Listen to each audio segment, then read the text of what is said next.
Nous disions que avant l'heure, ce n'est pas l'heure. Après l'heure, ce n'est plus l'heure. L'heure, c'est l'heure. C'est la même métaphore s'agissant, par exemple, d'un fruit.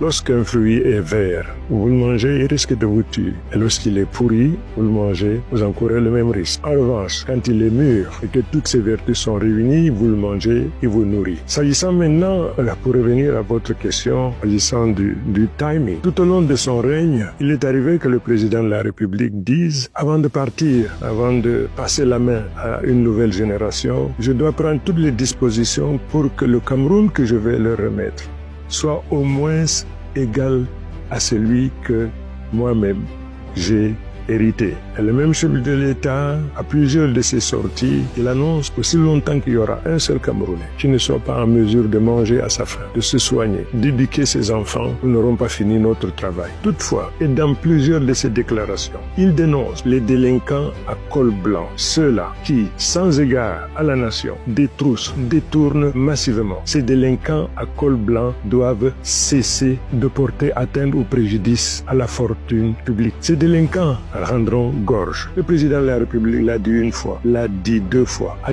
toutes ces sorties, il n'a eu de cesse de rappeler l'importance de la protection de la fortune publique et la nécessité, l'impérieuse nécessité de mettre un terme pour ceux qui s'en servent sans réserve, d'y mettre un terme et qu'ils vont rendre gorge. Sauf que, aux grandes dames et au désarroi de toute la nation, le président de la République les connaît. Ceux-là qui ont porté atteinte à la fortune publique, il les connaît. Il les a toujours menacés. Il est allé jusqu'à dire l'appartenance à un parti politique, l'appartenance à une région, à une religion, ne saurait être un passe-droit pour s'attaquer à la fortune publique.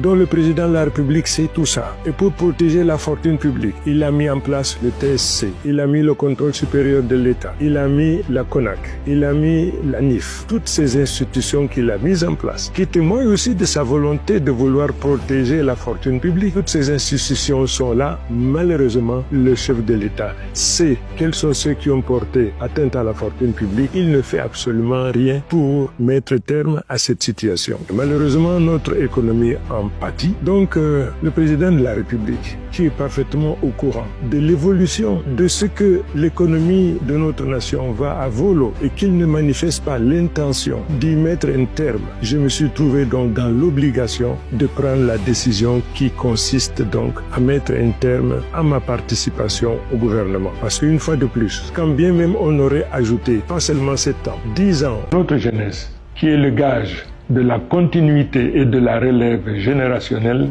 mais qui n'a pas toujours la formation, la dextérité nécessaire pour cette continuité, cette jeunesse doit être formée. Je m'engage à utiliser ce mandat pour la préparation de cette jeunesse à la transition générationnelle. Notre nation, héritière de deux cultures différentes, à savoir la culture britannique et la culture française, et pour ne nous être pas rendu compte à temps de l'incompatibilité de gouvernance entre les deux systèmes, notre pays s'est empressé à mettre en place un gouvernement fédéral. Cette incompatibilité avec le temps a fini par mettre en exergue, en plus de ces incompatibilités, mais à pousser les anglophones à recourir aux armes pour faire entendre leurs droits. Pour n'avoir pas compris les divergences qui existent entre ces deux cultures dans la perspective de la mise en place d'un gouvernement fédéral, notre nation se trouve aujourd'hui confrontée à un conflit armé, dite la crise